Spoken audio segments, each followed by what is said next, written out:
What's up, everybody? What's Thanks up, y'all? for tuning in again here at Cars and Guitars podcast, hosted at the FMG Studios, Fortville Music Garage. That's right, Fortville, Indiana. They have been hosting us, and we're very thankful for that. Actually, Zack owns Fortville Music Garage, and I teach here. Yeah, he does other stuff like Slack and podcasts. And, I do a lot around here. Yeah. Because, Lots of stuff. you know, yeah. Because he's expensive. I am expensive. Excuse all the extra noise. They're literally paving the road 10 feet behind this wall. And so it is loud. They're running the bulldozer out there right now, and that's all I can hear is that. Yeah, well, and what's crazy is how loud it is down here, and this is in the basement, so. Yeah, in a very sound-treated basement, too. Yeah. We've got Clear Sonic has hooked us up with all kinds of clouds, and we've got panels, and we got concrete blocks and drywall. That's still. At some point, we should do a like a tour of this room. That'd be cool, I think. That would be cool. Yeah. This is a cool room. Yeah.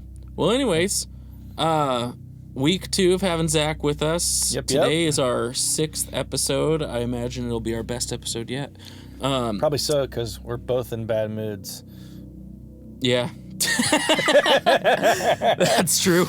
That's fair. That you know you're doing something important if you show up to it in a bad mood, and you still do it. Yeah, of course. That's the thing. So, Yep. Yeah. Yeah. We've kind of been kicked in the pants lately, but we're doing. But we're here to talk about cars and Sammy Hagar's Ferrari that sold for $4.675 million. $4 million. Second most expensive car to ever sell at Barrett Jackson. Second only to a 1998 Ford Taurus XLT. XLT was never a trim level on a Taurus, you freaking knob. XLT stood for Extra long Taurus. Extra mount, long cut, tenderloin, baloney. No. The B was left off. No. Baloney cars. SEL. It was the actual trim model, wasn't it? Yeah. Yep. Well, it's the worst car ever. It is the worst sold car for ever. The most. No, But it was Motor Trend's car of the year for like 15 years, so don't ask me why I know that. No, it actually second only to a Shelby Cobra, an original Shelby Cobra. I don't know how the value of a Cobra is currently what it is still when there is real Cobras being the hi-hat. Dude, there's a drum set right behind the camera, and the bulldozer is vibrating the room so much the hi-hat is rattling. It's hilarious. No, I hear what you're saying, because a lot of Cobras that you see, like, I would say more than any other car in the world, if you see a Cobra driving down the road, you immediately think what? Me? Kit car. Kit car. It's not real. Yeah. It's not real. And it's the only car people probably think that of more than anything else. I But never there thought about that. That's probably... there are kit cars that are going 100, 200 grand. Well, because they're amazing. I met a guy here close to our hometown. It was in Greenfield. He pulled into a barbershop. He had a fire red Cobra, and it wasn't even a question. I got out of the car and I go, "Hey, man, is that a kit car?" Like, I didn't even say that was a nice Cobra. Yeah. That a kit car? And he goes, "Yeah." He goes, "But it's actually really cool." And I go, "What's cool about it?" And he goes, "It's got an LS7. No. So it's a car that weighs 1,800 pounds and 700 horsepower. It just... I didn't know what to say. I think I said some smart aleck remark about how Shelby turned in his grave or something. Yeah, probably. Those LS boys. That's funny, man. It's a great motor. I was watching... there's a great YouTube channel called Switch Cars. If you haven't checked it out, go check it out. Doug Tabbitt is the host of that channel, and he was actually talking about kit cars pretty extensively a couple weeks ago, and he was talking about finding the perfect kit car that needs nothing, which, typically you're buying a kit car, it's trashed, right? Yeah. Well, John Cena just sold his, it was like a 95 Diablo kit car.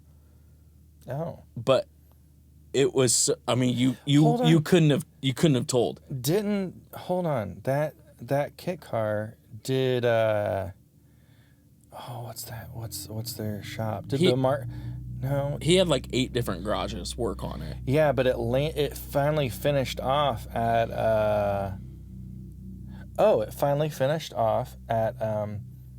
Extensive Metalworks in Houston, Texas. They have that show called Texas Metal, because they did a couple cars for him, and like they did killer work. But yeah, they finished it off. The whole thing, like, because his isn't just a kit car. His was he had an original mold. Yeah, of the fiberglass. I don't remember all the detail about it, but like it was done so well that like, oh yeah, if you saw it down the street, you would go, oh, there's a Diablo SB. Yeah, and that's cool. I could be totally wrong. I'm pretty sure that's what the car is, though. Yeah. Yeah. Well, that's cool. But yeah, so big numbers at Barrett Jackson this month. That Taurus was crazy. That Taurus was nuts. Other news. Toyota hitting us again. I feel like we talk about Toyota every week, and Toyota's awesome. I actually hate Toyota, but I actually love Toyota. I know you do. So does Car Wizard. How do you not like Toyota if you like Car Wizard? I'm allergic to things that actually run well. That's for sure. This dude took his Cadillac through a car wash and the check engine light came on. Yesterday. Again. It happened again? Yeah. Yesterday. The check engine light's on right now. It came on yesterday. Yikes. The Toyota, we talked about last week, the Land Cruiser TRD, which is going to be freaking sweet. They just announced yesterday, now at the time this video comes out, a week ago, they announced that the Land Cruiser is getting a mini model. So yeah, I just heard about this morning from Jacob. He said it's a real off-roader though. It can actually do stuff. It's got a 2-speed transfer case. It's got locking differentials. I mean, it's coming with Goodrich tires that are meant for that. And that's cool. I mean, it seems to do the thing. So like my immediate thought was like Bronco Sport, and the Bronco Sport freaking sucks. Bronco Sport is a car that wishes it was a Bronco. Actually, no. I got one better. The Bronco Sport is a Bronco child whose Bronco daddy left. And that's how he turned out. Yeah. I hate the Bronco Sport. It's not a real Bronco. It's not a real Bronco at all. It's a Ford Escape. A Bronco 2 was a real Bronco. Oh, dude. I actually really like the Bronco 2. Okay, this is not in our notes, but I have to bring this up. On Cars and Bids, for those of you who don't keep up with the car auction websites, I don't. I know, but he tells me everything. I'm a freaking nerd, and I can't help myself. Okay, on Cars and Bids the other day, a Bronco 2 came up with a custom paint job, and like, now I'm gonna say this wrong, so whatever, roast me in the comments, I don't care. I believe it was something like triple the price of the car in maintenance records, because somebody who had it basically took it to a master mechanic and said, I want this to be the most perfect Bronco 2 ever. And it looked beautiful. I'll show you the pictures after this. It looked amazing. It was one of the most incredible cars I've ever seen, and it didn't meet reserve. It got bid to $8,000. That doesn't make somebody put 40, 50 grand into it. That doesn't make any sense. There is a Bronco 2. It was an 89, I think. 89 or 91. In Lapel. It was for sale. Yeah. It had 60,000 original miles. It was not the best colorway. It was like some type of maroon color. It was stock, and it had some all-terrain tires on it. It was $9,000. Yeah, and it sold really quick. Well, so the Bronco 2 is like the least desirable of the Broncos until the Bronco Sport came out. That is absolutely the least desirable. I had a full-size Bronco. It was. Did you? You didn't know that? No. Yeah, I had it when I knew you, when I met you. Oh, yeah. I did. In Cicero? No. Way back in Downham's days. Oh, early, before that. Yeah, before that. Wow. I had a 1988 Ford Bronco, fully restored. It was lifted, had 35s. Really? Yeah. Oh, it was great. Every time What color was it? It was OJ, baby. Oh, it was white. So yeah, it was white. It was a vintage white. So Wimbledon white. My Bronco was two-toned at first. It was two-tone blue. So my interior is blue. Yeah. I had wood trim and all the stuff that you'd want to have. And yeah. And my dad repainted it. And that's funny. He did all the stuff, and as before, it was actually when I was living in Florida all that happened. But wow. Yeah, oh man, I miss my Bronco all the time. Oh, that's cool. I loved it. I never got to take the top off, which is a bummer. Yeah. But when I was a kid, my family always had K20 Blazers. Oh, really? We didn't just. Gosh, talk about a market that's exploded. We just didn't have K20 Blazers. We had the K20 Blazers that we would want to have. Yeah. Yeah. And I don't know. My dad had Land Cruisers. He ordered a '69Z RSSS package, and Steel City Gray with black racing stripes, new from the factory. With his brother, who still has his, which was Midnight Blue with white racing stripes. It's got 28,000 miles on it. Yeah, it sits in the barn at the farm. But anyways, Dad always had really cool stuff. But we should go do a video out at the farm. If I was welcomed at the farm, it'd be good. Never mind. Yeah, all that to say, so cool. I'm excited to see the new mini Land Cruiser. I'm imagining it should be way cooler than anything Ford's done recently besides the Mustang. Everything from Ford right now. Well, you is think super a fully spec'd Bronco is about the same price as a fully spec'd Land Cruiser, maybe a little cheaper. I think it's about the same price, but it's pretty close. My buddy, our buddy Jason, he asked me when I bought my Jeep. He goes, "Why don't you just buy a Bronco and be a man?" Because I don't have $95,000 to spend on an off-road vehicle that's going to break down. Yeah, it's a lot of money. If I'm going to have one that's going to break down, I'm going to buy a Jeep that there's 2.5 million of my JKs running around the world still. Yeah, I'm going to be really interested to see how the Mini holds up. Yeah, it'll probably be great. I'm sure. Yet to be seen. Yep.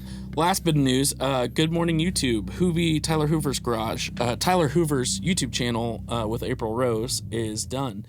The channel's not done. The show is done. They started Good Morning YouTube to do a daily, non-car related, just news channel. And of course, it turned into car related because the only thing they could get views on was car related stuff. And so they're killing the Good Morning YouTube show. They're going to make it April's Garage or AR Garage or something like that. Should be cool. Yeah, it'll be cool. They're a fun pair. Yeah, she does a lot of stuff you like. Grand Nationals, El Caminos. I love El Camino. And then I'd roast the tires off of El Camino. She just did the Grand Camino. She took a Grand National front end and put it on an El Camino body. Yikes. It's actually kind of cool. But so that's stuff you like, and then Hoovie's Garage has stuff that I like, which is cool. Super all the European stuff. European. In the guitar world, JHS just came out with a new delay pedal that sounds really cool. And they haven't had a delay. Or, well, I guess they had the Lucky Cat, but they haven't had a new delay. I love the Panther Cub. Yeah, well, so Panther Cub is one of my favorite delays ever. And that was kind of in the release video. He was talking about it, and he was like, "Well, we had the full size Panther, the Panther Cub, the Pink Panther, the Lucky Cat because they got sued for saying Pink Panther." Yeah, and then now they've got this is called the Flight delay, and it is a 3-mode delay. It's analog, digital, and reverse, but it has no... Can you stack all those at the same time? No. Okay. It has no menu, no sub-menu, hold the left foot switch and turn this knob and you get in... none of that. It's just a plain delay pedal, which I think people don't get. There just haven't been a lot of those. No, it's like an old vintage tape delay. You set it to find the sweet spot of wherever it is in the song. Yep. And you let it roll. The trouble is it's unless you're using it for a quick snappy delay that can just work all the time, no matter what the tempo is, which I'm not a fan of. I don't know why. I can't do it. You're not a fan of tap tempo? No, like or non-tap tempo. Yeah. Because like if you're in a set, like if there's, let's say it goes to halftime, let's say it has a timing change. Yeah. You know, and you need to access something quick, but you still want that sound. I think the only really time that I don't do a tap tempo delay is the a slap. Which makes sense. Yeah, because I just want that immediate up. But like a vintage tape. Yeah. You know, No, I get you.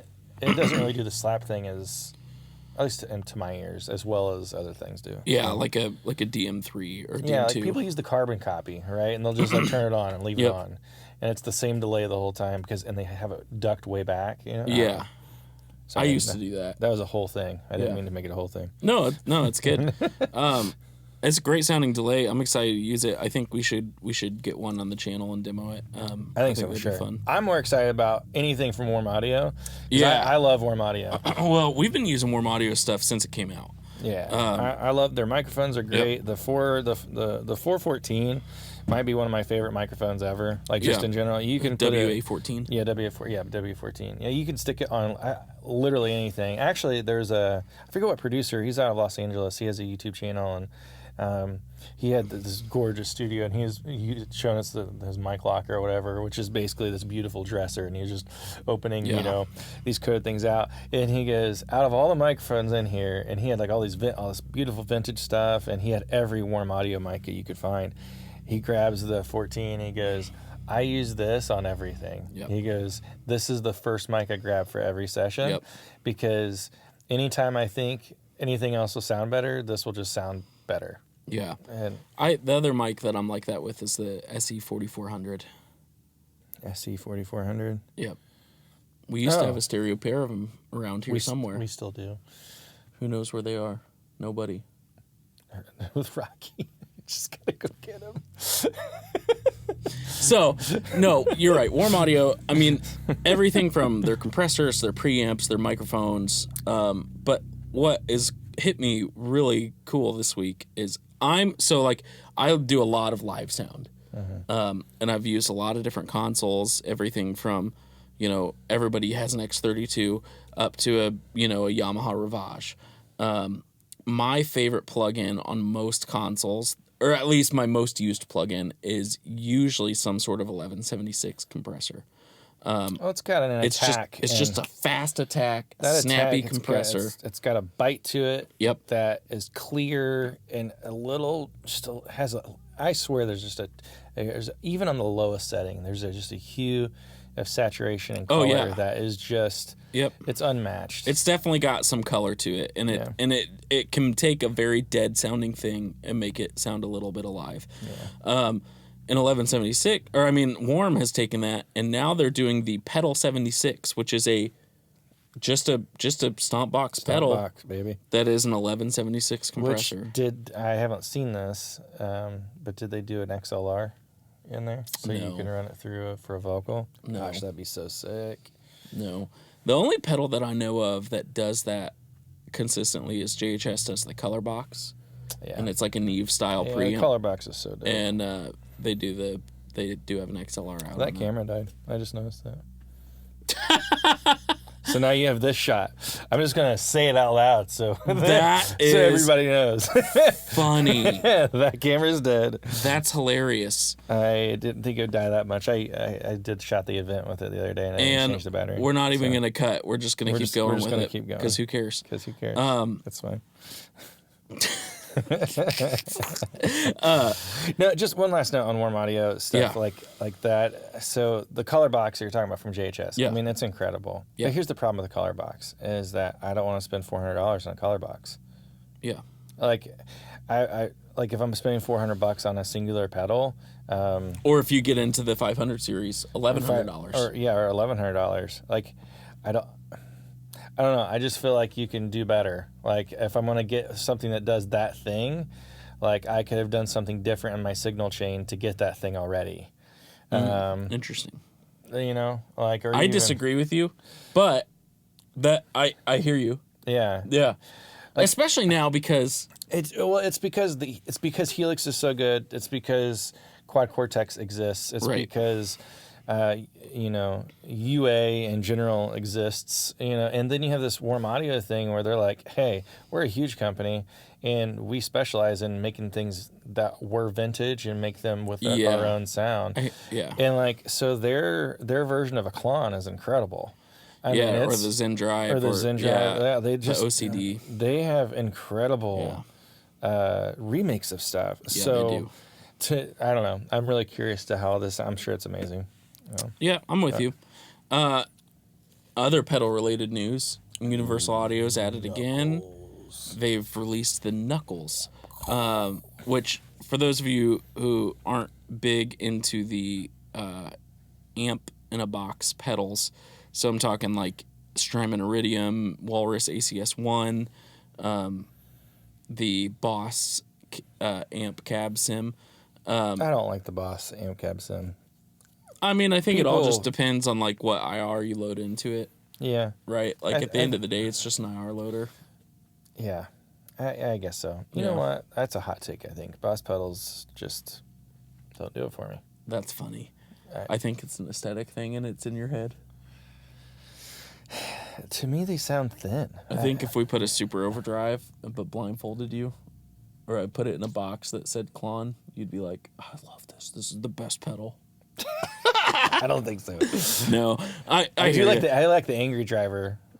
Oh, with JHS. Yeah. But it sounds more open. Yeah. There's something about Boss pedals. Now, the chorus, you can't beat a C2. Yeah. The CE2 is like... That's actually on the Quad Cortex. That's the only preset I use is the CE2. Yeah. But UA has... Sorry. They have... their first release of these amp-in-a-box pedals was like the Ruby, the Woodrow, and the... what they call the deluxe reverb one? 65? 63. Or 60, whatever. I don't know. We could probably look. I can look. Yeah. So they had those 3 pedals, and it was like a deluxe reverb, a Tweed Deluxe, and a AC30. Recently they put out the Dumble one. It was the 65. The 65. Dream 65. Yeah, Dream 65. There it is. Yep. $400. $400. Which is actually a great price. Again, it's a studio grade pedal. Yeah. And that's fine. I don't want to gig with that. Well, but think about it this way. That's replacing your amp. Yeah, I guess. Yeah. But I've seen a lot of people with those on the boards, and that's not what they're doing. They're just using them. Oh, then they're doing it wrong. No, so they just put out the one that's like a Dumble style thing, and that's super cool. But they're finally diving into like the high gain stuff. So they've put out the Knuckles, and it's like a Mesa dual rec. Dual rec will wreck you. I don't know. Here's my favorite thing about a dual rec. So nothing. You know that you know that I like a wide range of music. When I was younger, everything was metal, and then everything was John Mayer, and then everything was B.B. King, and then everything was Clapton, and then everything was like Ariana Grande. 7 Rings, baby. That's... Like it just went. My musical taste was all over the place. I appreciate everything. And I don't remember where I was going. Oh, dual rec. The weirdest thing about the dual rec, I went and saw Lee Ritenour at the Jazz Kitchen. Now, Lee Ritenour... He wasn't... Hang on. Lee Ritenour is one of the cleanest, smoothest jazz guitar players... The cleans are really great. ...you'll ever hear. He's amazing. When I sat at my table and I looked at stage, there were 2 dual recs and a twin reverb. And I thought, oh, maybe he's got another guitar player playing with him. That nope. He was using the dual recs. Well, they have so many options. There's so many switches. There's so many buttons. There's so many sliders. You can get tons and tons of awesome sound. Not once in that entire show did I think, that's what a dual rec sounds like. You know what? Here's the problem with the dual rec to me, is that it feels like it doesn't have a soul. Yeah, well, they're very like flat. But I would also say that reverb is the soul. So I wonder if you put like a flint in the effects loop of a dual rack, if you'd like it. If I'd like it. I don't know. I know our buddy Josh had... oh my gosh. Sometimes when I play Josh's Mesas... Josh has a Mesa, what is it, a Tone Rider, Tone... I don't know. He's got a Mark V, I think. Yeah, he does have a Mark V. It wasn't that one, though. No, he's got that... You're talking that little mahogany thing. Yeah. He's got like a little 112... And that thing... Maybe a flame maple cabinet. But that's the only Mesa I've ever truly loved, was that one. It has the fattest mid-range. It's so good. Like, it's like in your face. I had a Clapton Strat, judge me if you will. Oh, yeah, I will. I love it. But I ran it through that, and gosh, it was face melty. It was great. I believe it. It was great. So anyway. We got to keep burning through this. Yeah. We got lots of stuff. Well, the next thing, our next segment, let's talk about the market report. Market report. Boop, boop, boop, boop, boop. I'm going to make that the jingle from now on. I'm just going to take that clip and play it. Can I introduce the market report? Yep. JDM cars are hot. Yeah. Come on down and get your 97's Diago 260 RS for $33,750. Wow. Listen, I built this whole segment around you because you like JDM crap. I love JDM crap. Listen, the shaky plastic, the poppiness as you drive down the road, as things rattle that you can't see that are rattling, it makes everything better, especially when it's on right side drive, but even more so when it's left side drive because you bought it in America because you're gay. Oh my gosh. And I mean happy. Yeah, you do. Yeah. I'm really excited about JDM cars being expensive because they're amazing. They're incredible vehicles. And I mean, obviously we have the 25-year rule, right? So we're just now getting to the point where the stuff that's super desirable, we can start importing it. These Stagia, sorry, I don't know how to pronounce it. These wagons, they're selling like high 20s, low 30s. Well, yeah, because they're rear-wheel drive. And they're freaking sweet. Or all. I think those might be all. I don't know. I'm not sure. They might be all. But then, like, on the opposite end of that, like, those are kind of a sporty wagon. The 97... well, I guess just 90s in general. The Toyota Century is like this big, giant luxury sedan. It's like a DeVille. And, yeah, but it's a big V12. It has, like, wild tech for 97. Oh, yeah. Because that's like, even like the Mitsubishi 3000 GT from the 90s. Yeah. You know, it had all kinds of crazy stuff going on. It was a time of experimentation. But like think about this. Like if you were going to buy a 97 like Corolla or what's the next one bigger? Camry. You know, you're going to be in that $4,000 to $5,000 range. And if it has low miles, maybe up to $10,000. These 97 Centuries selling for $15,000 on the low end. That's amazing. It's cool if your grandpa loved you enough to give you one in his will. Yeah. You know. Fair enough. My grandpa had a Park Avenue that was pewter and sad. Was it Park Avenue Ultra? Did it have the supercharged V6? No. Okay. No. Yeah. Those 3800 motors? Did have a beautiful... He's got a beautiful... Well, my dad has it now, but it's a 78 3/4 ton, single cab, Scottsdale. Yeah. Fuel truck. Oh, so you know, the JDM car that I thought you'd be most excited about is the Mitsubishi Delica vans. Yeah. People are turning them into big overlanders. You can go overland, underland, get a snorkel on that thing.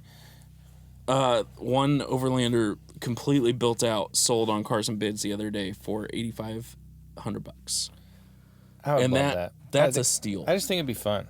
Listen, there's nothing better than a Delica in the color hue of a safari van from circa School of Rock, Jack Black.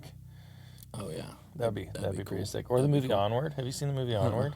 No. Onward's such a dope movie. The kid's got a van and it's dope, and Nice. he named it. You should watch that. It's really good. It's a cartoon. I'll have to check it out. Yeah. On the other side of things, We have tube amps. tube amps. Tube amps are getting cheap. Dirt cheap. Now, here's the thing. I had it on the list to talk about last week. Like, you can go buy a Dr. Z, like a Route 66 or Carmen Gia or the whatever the other 12-watt one is. I mean, under $900. Mm-hmm. Sometimes as low as like $600-$700. Deluxe reverbs, $600-$700. Mm-hmm. Hot Rod Deluxe, $300-$400. Yep. AC30, $600-$700. Well, and we know because we just sold a deluxe reverb, and it was special. It was like a special one too. It had some upgrades, and it was hand wired and we could barely get more than a regular normal reissue. Reissue is so annoying. It was very actually annoying. Selling gear right now in general is annoying. It's hard. It's hard. I've got like 1, 2, 3, 4, 5, 6 guitars up for sale right now. Yeah. And I mean, everybody wants to trade these. Yeah. But that's it. And I think the hardest thing in the tube amp world is like for us gigging musicians who like I play about 100 shows, maybe 120 shows a year. I don't want to lug a big amp with me every night. I'm already lugging a big PA. No. Oh, well, that's like we have students here at FMG. Maddie, for instance, she's come in. She's got a little Squire Strat, and she got a Pod Go. She has the case for both. She walks in with them on her shoulder. Yep. She has all the tone in the world. She's just got a baby Helix. Yep. That's why I switched to the Quad Cortex. And if I'm playing at church, I've got this 2-rock setting. If I'm playing with the country band, I've got this deluxe reverb setting. With Alyssa's band, I've got an AC30 setting. Or you're me and you just have your own sound, and that's the sound you use. Yeah. All the time. I have a sound I like. You do. You do have a very specific sound. It's a very specific sound I like, and that's great. I don't like changing it up. Actually, but it bugs me too. I think that's what I think these modelers have gotten so good that's what's causing these tube amps prices to go down. I actually think there's a little more. I think there's a little more emotional attachment to that than this. I think that out of the entire time I've known you, mm-hmm. you've never been content with your pedal board. Mm-hmm. You've never been content with your amps. I have also never been that way. You're way worse than me. He'll be sending me messages at night with a pedal builder from the pedal train. He's got all the different combinations. I think I'm gonna do this now. This will be awesome. It'll be the ultimate pedal board. I'm like, yeah, bro, it will be. And I built it. And he'll do it. And it was good. It was great. And then I traded for a Quad Cortex. And then he got a Quad Cortex. But you know what? I haven't heard since you got this. I haven't heard you ask the question. Does that sound okay? No, it just sounds great. It just sounds great all the time. You haven't fiddled. You haven't faddled. You haven't done anything with your tone.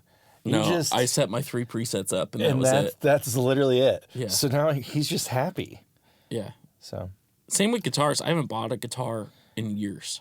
I've been selling guitars, and I don't know. Everything's just. I'm gonna use your term. Everything's just fine. Yeah, I've got every guitar I own is sitting right next to you. I've got Tele, Les Paul, 335, 175. 175. And the 175. That's really cool. Yeah, it is cool. All right. And that's it. We're going to have to do speed round because I don't want this camera to die too. What's your... Oh, I see it. What's your dream 3-car garage? Dream 3-car garage. Old Chevy Christmas truck or Ford Christmas truck. I just want a step side hot rod red truck. You don't want it to be Sherwood Green? No, not Sherwood Green. Gross. Nasty. I mean, that's pretty. I just don't want it to be Sherwood Green. Preferably an F100 or a 1953, what's it called? It's Apache. That would be great, but that's a little expensive to restore. So any old 1953 Chevy would do, other than that. And then, sitting right next to it, Dream Garage, R35, Nissan GT R35. That would do me really, really solid. And then my Jeep, which I already have.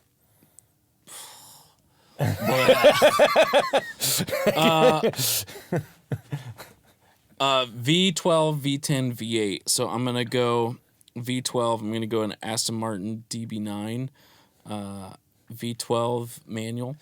I'm gonna go V10. I'm gonna get a Gallardo, but it's got to be a gated manual LP car. Fair. And then on my third car has to be somewhat practical because I have a kid and a wife. That's why I got my Jeep. So I'm thinking probably an Escalade V.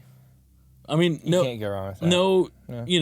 No financial No financial restraints. limit. Yeah. Yeah. If we're gonna do a fourth car, I would have to go a 2004 Mustang Saline. I would have to go in Ford lid GT. stick red. Yeah. What about guitars? Dream 3 guitars. Man, I've already had all of mine. But like at one time, year. if you could have these 3 guitars and you had to do every show, every tour, every gig for the rest of your life on these 3 guitars. Cool.